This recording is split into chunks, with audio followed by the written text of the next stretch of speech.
Students, आज हम discuss करेंगे ओजोनोलिसिस ऑफ बेंजीन, यानी हम बेंजीन का रिएक्शन करवाएंगे ओजोन के साथ। ओजोनोलिसिस हम कहते हैं कि ओजोन की मौजूदगी में जो ब्रेक डाउन होती है किसी सब्सटेंस की, इस केस में बेंजीन की हम बात करेंगे कि बेंजीन की किस तरह से हम ओजोनोलिसिस करते हैं। ओजोन का तो आपको पता है, इससे पहले भी हम पढ़ चुके हैं। O3 ये जो है एलोट्रॉपिक फॉर्म है ऑक्सीजन की। और एलोट्रॉपी हम किसे कहते हैं कि जब कोई एलिमेंट जो है वो टू और more than two different form में एग्जिस्ट करे तो इसे हम एलोट्रॉपी कहते हैं। ये जो है ओजोन जो है ये एलोट्रॉपिक फॉर्म है ऑक्सीजन की। हम यहाँ पे इसका रिएक्शन देखेंगे कि किस तरह से बेंजीन के साथ इसका रिएक्शन होता है। मैं सबसे पहले यहाँ पे बेंजीन का जो है वो स्ट्रक्चर लिख लेता हूँ, ठीक है। +O3 ओजोन के साथ इसका रिएक्शन होगा और हमारे पास प्रोडक्ट क्या आएगी, मैं ये प्रोडक्ट आपको दिखा दूँ। यहाँ पे जो है वो ओजोन के तीन ओजोन के मालिक्यूल जो है वो इसमें ऐड हो जाएंगे, ठीक है। 3 मैंने लिखा है यहाँ पे, और किस तरह से ऐड होंगे इस चीज़ को मैं यहाँ पे आपको बता देता हूँ।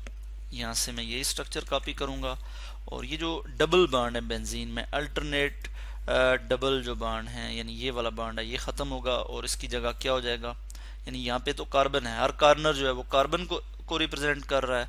एक ऑक्सीजन इस तरह से आ जाएगा, सॉरी मैं ऑक्सीजन को ठीक करके लिख लूँ। एक ऑक्सीजन इस तरह से आ जाएगा, एक ऑक्सीजन यहाँ पे आ जाएगा इसी तरह से, और इसी तरह से एक ऑक्सीजन जो है वो यहाँ पे आ जाएगा और ये जो है इस तरह से बन जाएगा, ठीक है।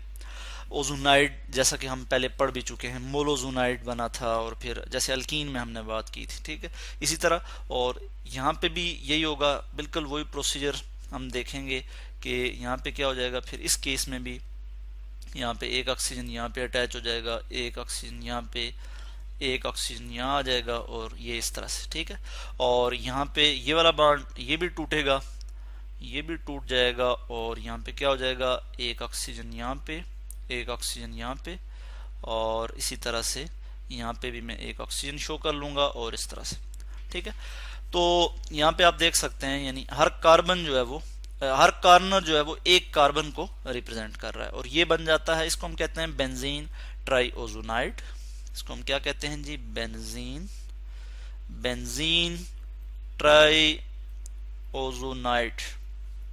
ठीक है जी। बेंजीन ट्राइओजोनाइड जो है, यहाँ पे मैं इसको ज़रा बेहतर करके लिख लूँ, बेंजीन ट्राइओजोनाइड, ठीक है। अब क्या होगा फर्दर, इसके बाद हम देखते हैं कि इसकी हाइड्रोलिसिस होगी, या हम कहते हैं कि ये जो आपको पता है कि जो बेंजीन ट्राइओजोनाइड हैं या जो ओजोनाइड्स होते हैं, हम पहले भी पढ़ चुके हैं कि ये बहुत ज़्यादा अनस्टेबल होते हैं।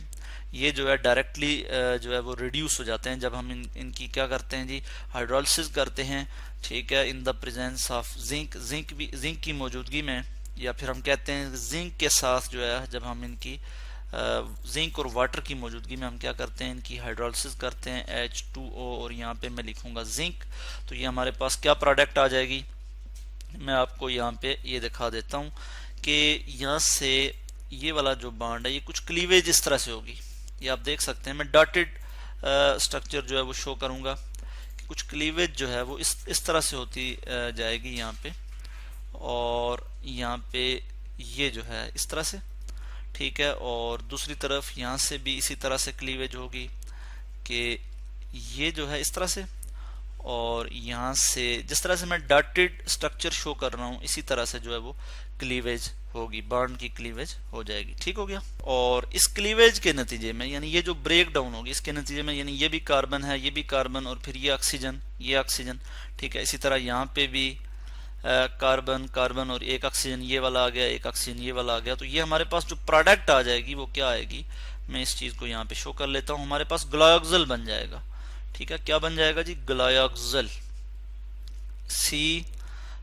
CH, ठीक है, डबल बॉन्ड O, फिर मैं यहाँ इस तरह लिखूंगा CH डबल बॉन्ड O, और ये 3 मालिक्यूल जो है वो आ जाएंगे ग्लायोक्सल के, GLYOXAL,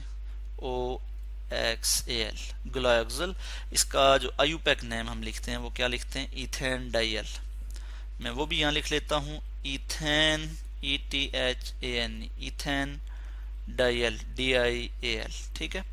इथेन डाइल यानी ये एल्डिहाइडिक फंक्शनल ग्रुप है इसमें, तो उसकी जो सॉरी सुफिक्स जो आती है, एल्डिहाइडिक ग्रुप की जो सुफिक्स आती है वो AL आखिर में आता है, नाम के आखिर में AL आता है। तो दो एल्डिहाइडिक आप समझ कह सकते हैं कि दो एल्डिहाइडिक ग्रुप यहाँ पे अटैच हैं, यानी CHO और फिर CHO इधर से, तो डाइल हमने कहा।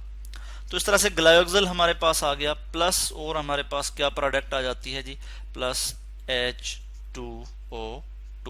हम इसको बैलेंस कर लेते हैं, यहाँ पे 3 वाटर के मालिक्यूल होंगे, ठीक है। और इसके अलावा H2O2 हमारे पास आ गया, और इसको भी बैलेंस कर लेंगे, इस यहाँ पे 2 आ जाएगा, सॉरी यहाँ पे 2 नहीं आएगा बल्कि यहाँ पे 3 आ जाएगा। 3H2O2 हाइड्रोजन पर ऑक्साइड के मालिक्यूल यहाँ पे आ जाएंगे। और इसके अलावा हम यहाँ पे बात करेंगे, चूंकि जिंक भी हमने यूज किया था, तो हम जिंक का रिएक्शन देखेंगे किसके साथ जी, हाइड्रोजन पर ऑक्साइड के साथ। मैं इस चीज को यहाँ पे लिख लूंगा, +3 हाइड्रोजन पर ऑक्साइड, इनके साथ जब इसका रिएक्शन होगा तो हमारे पास क्या आ जाएगा, ZNO zinc oxide plus water H2O, ठीक है। और यहाँ पे हम इसको बैलेंस कर लेंगे, यहाँ पे मैं 3 लिख लूंगा और यहाँ पे भी मैं 3 लिख लूंगा, यहाँ पे ये जो है इक्वेशन जो है बैलेंस हो जाती है। तो इस तरह से आज हमने डिस्कस किया ओजोनोलिसिस ऑफ बेंजीन, जिसमें हमने देखा कि सबसे पहले हमने बात की कि बेंजीन की जब हम ओजोनोलिसिस करते हैं तो हमारे पास बेंजीन ट्राई ओजोनाइड आता है, और कुछ इस तरह से, ये जो डॉटेड स्ट्रक्चर में शो कर रहा हूँ, कुछ इस वे में जो है वो इसकी क्लीवेज होती है, यानी इसकी ब्रेकिंग होती है यहाँ से। और फिर उसके बाद ये किस तरह से होता है कि जब हम इसकी हाइड्रोलिसिस करते हैं, यानी वाटर की मौजूदगी में जब इसकी जो है वो ब्रेक डाउन होती है इस मालिक्यूल की, और हमारे पास क्या प्रोडक्ट आ जाता है, ग्लायोक्सिल, ठीक है। और इसका जो आईयूपैक नेम है वो क्या है, इथेन डाइल, ठीक है। 3 मालिक्यूल आ जाएंगे ग्लायोक्सिल के, और प्लस हाइड्रोजन परऑक्साइड आ जाएगा हमारे पास। और जिंक और हाइड्रोजन परऑक्साइड ये जब आपस में रिएक्ट करेंगे हमारे पास क्या बन जाएगा, जिंक ऑक्साइड बन जाएगा, और 3 वाटर के मालिक्यूल आ जाएंगे। तो इस तरह से आज हमने डिस्कस किया ओजोनोलिसिस ऑफ बेंजीन।